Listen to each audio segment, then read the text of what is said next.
the system we have created doesn't demand a lot from the consumer in terms of consciousness. Basically, it's all about manipulating the consumer to buy more products or services. But if we want to create a new economy, obviously, we need to demand more from the consumer point of view in terms of raising his or her level of consciousness. So this session is going to be about how to increase consumer consciousness. And we are talking about consciousness. It means about the being aware of the effects of your actions of consumption and of the limits that these and consequences that these actions have. At the same time, in the planet, in the community, in the society, and as well in the people involved in the production process. So these are going to be the issues we will be thinking about in this open space to see how to raise the consciousness levels of the consumer. So we are 3 people who are going to be here facilitating the process, but you are really the protagonists of this process. So it's all about you. And you are, as this is one of the rules of open space, you are the right people and you are in the right place to come up with plenty of ideas about an action, especially we want actions about these issues. So I will start myself now that I have the mic. My name is Marco Robledo. I'm a professor at the University of the Balearic Islands in Mallorca. I'm a professor of management and I'm specialized in new organizational models. In particular, I have created my own theory of management, which is called 3D management, and it's a theory that tries to create a new model of business that is more conscious, as we are talking about, and is more socially responsible and more humane. As a result of that, my model breaks away from the conventional paradigm of business where everything has only a single objective, that is maximizing profits, and presents an alternative model with 3 dimensions that business have to, or an organization in general, have to look for. And they are all equally important, and they have to be balanced. So it's maximizing value on the one end, the scientific objective of the company, and then the artistic objectives of the company that is all about the development of the products and the services and the organization itself, and the people within the organization, and then the ethical dimension of business, so it's the moral dimension. I'm going to pass the microphone to my colleagues. Jennifer, she will present herself. Okay, before I present myself, I just wanted to make sure, does everybody kind of understand what open space is by now? Did you understand from the morning session? So what we're going to do is we're going to get topic ideas from you guys, and then you're going to self-organize into groups to discuss those topics. So it's basically bringing the wisdom of the people who are in the room to the surface and being able to discuss that and come up with actions. And this a spiral here, just bring some attention to this real quick. For harvesting our collective wisdom. And so it's about, just to keep in mind, when you're having these discussion groups in a little bit, we want you to keep these 4 things in mind. So basically, celebrations, so thinking about what's already working, celebrating and appreciating what's already working. Challenges, so what are the challenges you face in that topic that you're discussing, or what are the challenges we face? New insights that you gain from your discussions, and then actions. What are practical actions you can take or that we can take going forward based on that topic? So that's basically just to clarify the open space that's going to be taking place after Javier's presentation. So quick introduction to myself. I'm Jennifer Hinton, and I work with the Post-Growth Institute which started the Post-Growth Alliance. And we are a global network of activists and researchers who are passionate about going beyond the economic growth paradigm. So how can we find pathways to prosperity that don't rely on constantly growing and growing? And in today's topic, maybe that don't require us to constantly consume more and more. So that's me, and I'll hand it over to Amaya now. Hello, welcome everybody. My name is Amaya Apesteguía. I'm working in a consumer association working for providing consumers with ethical information to make an informed purchase, so for enable an conscious consumption, and this is not that easy. We have been working for 10 years, analyzing the corporate social responsibility of the companies, and now we have stopped because we have realized that people really don't believe anything from the CSR coming from the company. We have a really crisis of trust, a real crisis of skepticism, and so people really is in a hard need of some hope, of some information, of some keys to change the consumer behaviors. To do that, I think that there are three things that are really essential. First is consumer awareness, but not only about bad practices of the companies, but also good ways of doing things. And I think that your organizations are doing very well, so I think that you can provide some keys and some hope to the consumers. The second one is comparable information. So information to get, once you want to buy the best thing in the market, you need to know really what is the best one or what is better than the others. And this is not achieved, neither. Probably the third one that is more complicated is changing behaviors. Because behaviors is not only about information, behaviors is also about habits and about the way we are doing things, about consuming less, consuming differently, etc. So it's really a challenge, and I'm really curious about the proposals you're going to provide here in this workshop, and I think it's going to be very useful. And now we are going to pass the micro to Javier Goyeneche from EcoAlf, who is really one of the best actors to speak about conscious consumption, because he's doing already something to change the way of production and consumption. So thank you, Javier. Yo creo que voy a hablar con... Can I give one? Sure. Okay, good afternoon. Happy to be here. I don't know if many of you know what EcoAlf is, but EcoAlf is a Spanish fashion brand. It was born with the idea of creating like a real sustainable fashion brand. Okay, but before talking about EcoAlf, I would like to point out a few facts which I think probably most of you know, but sometimes when I go and speak, people don't know or not aware. You know, there's over 500,000 million plastic bags used every year. The problem with that is that more than 60% has a span life of less than 30 minutes. That's from the supermarket to your house. 650,000 tons of discarded fishing nets in the bottom of the oceans. People don't know, but this is one of the biggest wastes you can find. Normally, fishermen change the nets every 5-6 years. They were charged to leave those nets in the ports, so they threw them to the ocean. Okay, imagine these nets are kilometers long, and the last study I saw in the North Sea, there were over 20,000 nets. What's the problem with those nets? That it creates a lot of marine life problems. There's over 85,000 million tons of electronic waste per year. This is probably one of the biggest waste, and this is growing very, very fast. We have a huge problem with the electronic waste. For you to get an idea, they say it would take more than 700 years for a crystal bottle to disappear, 450 for a plastic bottle, 200 years for a can. That means when you throw something, probably your granddaughter will see it.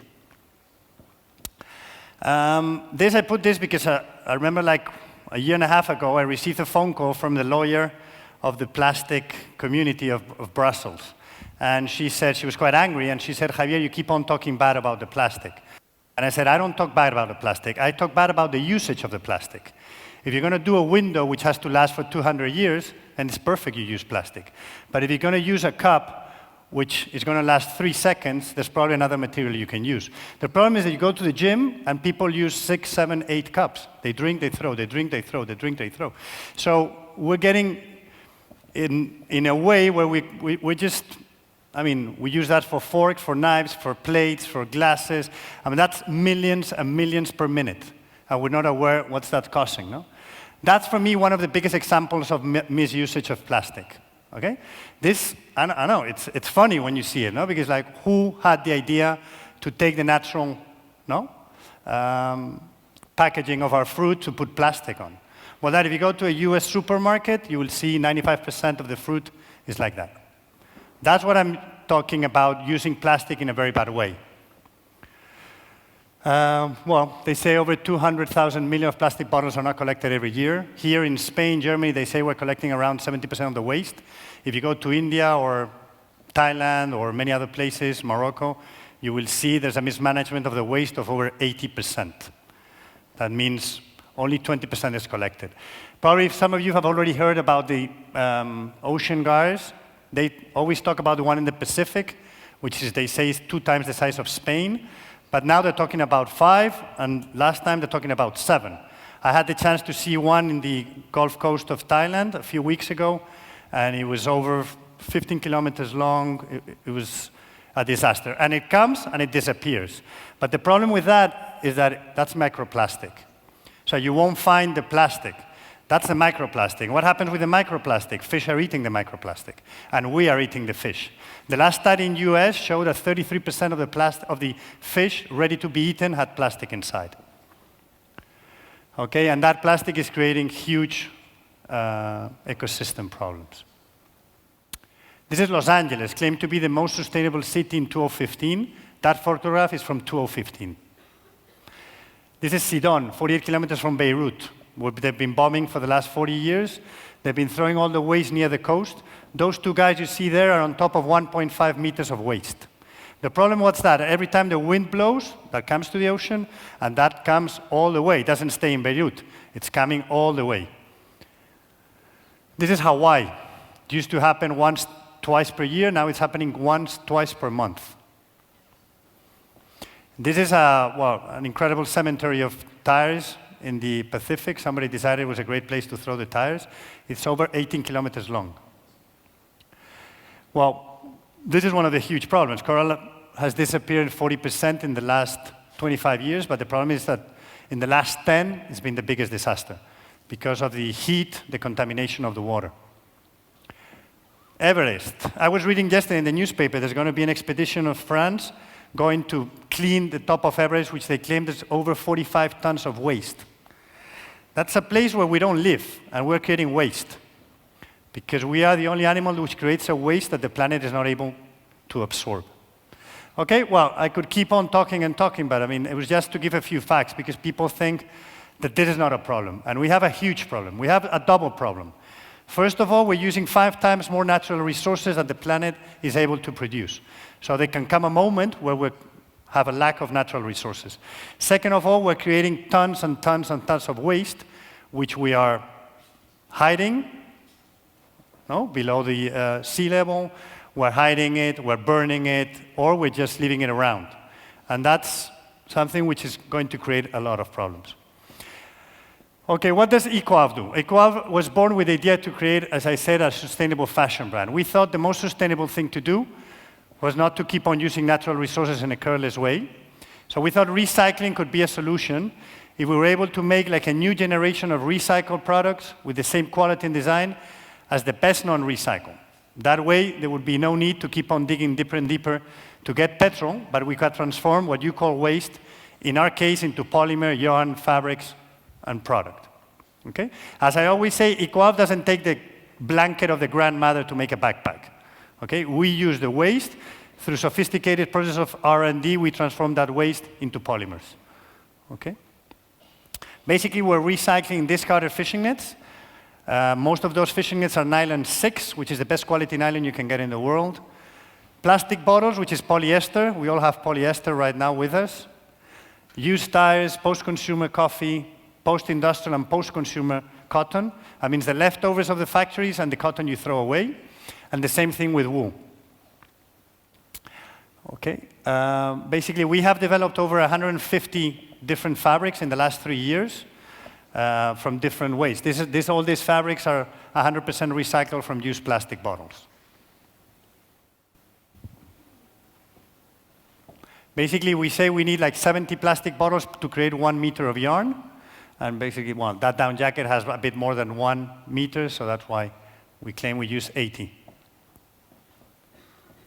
Okay, used tires. This is a very difficult waste to treat with because I don't know if you've ever seen a tire inside, but it has a lot of metals, textiles, oxidants. It's a very toxic product. We started this joint venture with Cygnus, which is the company who recycles all the tires in Spain, and the technological center of the shoemaking in the north of Spain. And it was a 2-year program to start recycling the tires. We don't know why. It works for us, one kind of tire, which belongs to a big lorry. And it was that product we made, which is the flip-flop. It looks like a very simple product. I think it's received like 5 innovation prizes because everything, all those tires are converted into powder, and there's no glue, no conglomerate. It's everything done by heat. It was a nearly 2 years R&D program. This is the coffee. We have a collaboration with a company in Taiwan. We collect all the leftovers from the a big chain of cafeteria, which is the humid compound. Okay, the humid compound that it's left over. That humid compound is dried out, converted into powder, and mixed with plastic polymers from plastic bottles. And basically, it's very good because you don't have to give the fabrics properties in an artificial way, because the coffee has all those natural properties. So it's fast drying, it's auto control, it's UV protection. So you see, all these fabrics are made from coffee. Fishing nets. As I said, this is a huge waste problem. For you to get an idea, from an old fishing net you see in a port to that fabric, it would be 7 chemical steps. From petrol to that same fabric, it would be 17. That's why there's so much safe in water, energy, and emissions, because it's half of the steps.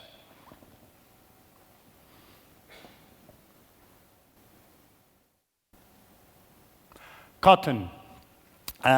Basically, cotton, people say, wow, you recycle coffee or recycle a net. The most difficult thing, cotton. Okay, we get the cotton from post-consumer and post-industrial. And when we mix it up, we get a very short, uneven, and unstable thread, very difficult to work with. What's the good thing about recycling cotton? That, as you know, you need 2,500 liters of water per every kilo of cotton you produce in the world. I don't know if you've seen the film of Isabel Coixet, which is quite amazing, about the Aral Sea, and how it dried out in 2 years when the Russian government decided to send 2 of the big rivers to the cotton plantations in Kazakhstan. It took them 2 years to dry it out. And the problem with the cotton is that right now, we're producing cotton in a lot of places where they need the water to live. And we're taking that water to make cotton. Recycling cotton is a mechanical process. It uses 0 water. So we just made now the uniforms for the Swatch Group, the watch company, with all recycled cotton, and we saved millions of tons of liters of water. We are presenting now in June, I think, 14 new qualities of 80% recycled cotton. And recycled wool. Wool has been recycled since the 19th century. There's even a city in Italy, which is called Prato, which has been recycling wool for a long time. So that's not the most complicated. Okay, and now I'm going to talk about our Upcycling the Oceans project, which is probably the project where the company is investing more resources. One day I was in a port talking with a fisherman about the nets, and one of the fishermen told me, Javier, you should come out and fish with me, and you're going to see how much waste gets caught in the nets when we pull out the nets from the ocean. So I went out fishing with him, and it's true. There was a lot of waste coming out. It was very sad to see. So we decided to start a project to convince the fishermen to let us put those little containers in the boats. We made this collaboration with all the fishermen of the Valencia, Castellón, y Alicante. It's 180 boats. They let us put those containers. Every time they took the nets out, instead of throwing that waste back to the ocean, they were putting it over there. Basically, each fisherman is taking around in between 2 to 5 kilos of waste per day. That means that some days we're collecting with those 180 boats over 1 ton. Right now, this project, with the help of Ecoembes, which is the company in Spain which has all the containers, we're taking it to the whole coast of Spain. So we already have, I think it's 520 boats operating, and we think that this year we'll be taking out over 700 tons of waste from the ocean. Okay, once we have that waste, they take it down to the ports. We collect that waste every 15 days. We take it to a warehouse where we separate the aluminum from the glass, from the polypropylene, from the PET, from a Nike shoe, whatever we find. Everything goes to the recycling facility, except the PET bottles, which we then, those were the first tons of plastic bottles from the bottom of the ocean, which we're then converting into pellets, yarn. I'm just going to put a little video, which is 1 minute, where you can see how this works.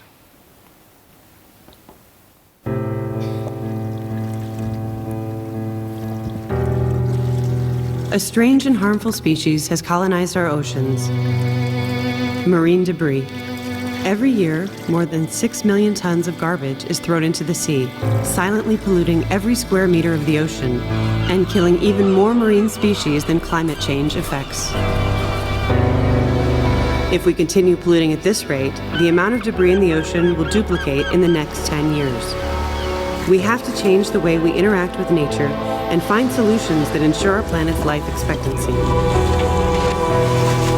At EcoAlf, we try to do things differently, which is the reason why we founded Upcycling the Oceans, a revolutionary project meant to be carried out also in other parts of the world. Its main goal? Collecting the trash that's destroying the Mediterranean Sea and turning it into top-quality thread. To do this, we're relying on years of intensive research and development, as well as the support of those that are more familiar with these waters, the fishermen of Levante. Together, we recover 1 ton of trash per day, giving plastic a second chance. Otherwise, it would continue to float in the ocean for an unimaginable amount of years, destroying our ecosystem.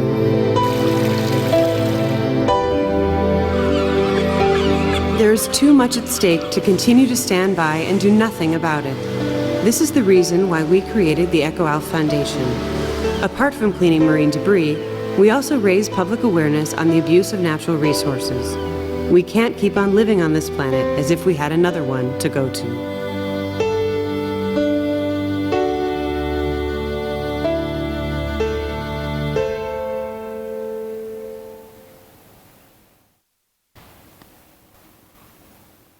Okay, so basically this is the process.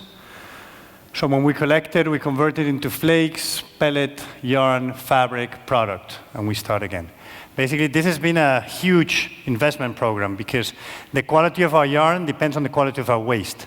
And basically, the level of contamination of the plastic below with water was 4 times bigger than the plastic which we're just drinking here. So it's been, to create the kind of yarn we needed, we had to invest a lot in R&D. Basically, this project, as the video says, you can replicate in other places. Well, I was giving like a talk in Istanbul a few months ago, and there was somebody from the government of Thailand. And when I finished, they told me, would you help us replicate this in Thailand? So we signed this agreement with the government of Thailand a few months ago. And the idea, they have a huge problem in all the islands, in Phuket, Samui, Koh Tao, Phangan. All in the island of Samui, they have a landfill with over 350,000 tons of waste. And there's 200 more every day because of the tourists. They're just keeping it over there. What's happening? That when the monsoon comes and the rainy season comes, that's going all to the ocean. But that problem is in China, that problem is in Indonesia, that problem is in so many places.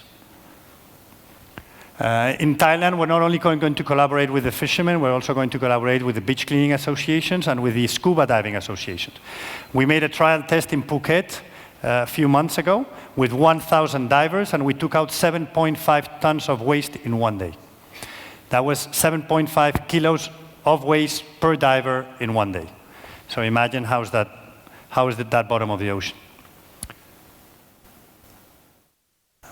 And okay, and this is another 1-minute video, which you're going to see what we do with the waste. That's it.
Those are the plastic bottles. That's how we clean them. We convert them into flakes. We convert them into pellets. We convert them into yarn. And with that, we made the fabric.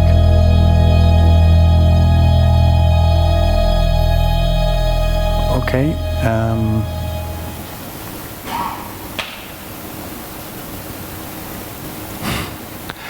Well, that's the filament we've been launching with that. This is collaborations the company has made in the last year. We've made collaboration with Apple US, with Starbucks. The first time they do a collaboration with a fashion brand, Barney's, Sibila, Goop for Gwyneth Paltrow, Cool Hunt in New York, will.i.am for Harrods, all using a fabrics. We sell in 11 countries around the world.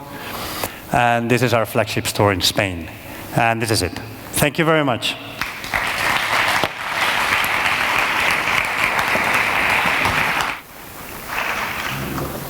Please raise your hand, and you don't have to explain it, very long. Just in 10 words, say the name of the topic you would like to discuss, and we'll make a note, and we'll make this. This will create the different clusters where the rest of the people will be joining in to discuss about those issues that are going to come up now. I'd like to propose system change. How to change the system that produces the problem in the first place. Following your idea, Amaya, it was how to change behavior of non-conscious consumers.